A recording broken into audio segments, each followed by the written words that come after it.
Hello mga ka-trending! Welcome back to ZK Trend. This 2026, literal na Don Bell pa rin. Masaya nga ang taga-suporta ng Don Bell sa naganap nga na ASAP Live na kung saan nasaksihan nga nila ang sweetness at cleanness at walang pagbabago nga kay na Donnie at Bell. Mapa off-cam o on-cam na ayuda ay talaga namang hindi mapaghiwalay itong ating Don Bell. Lalo na nga sa ipinost ni Darla Soler na isang off-cam ayuda, Stolin, na talaga Sa namang mga larawan nga ni na Donnie at Bell. Kita kasi dito na talaga namang grabe ang panggigigil nga ni Donnie kay Bell at grabe ang paghawak at kapit na kapit nga ang Don Bell sa isa't isa.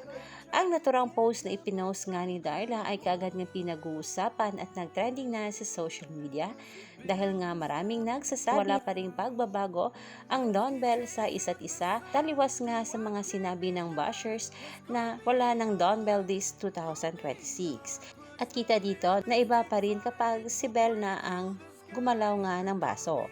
At dahil pa nga sa post ng isang bula ay itong ating Don Bell ay dumaan umano sa likod ng stage palabas nga ng studio.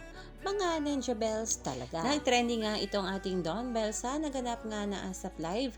Ito ang literal na marami nga ang na-miss.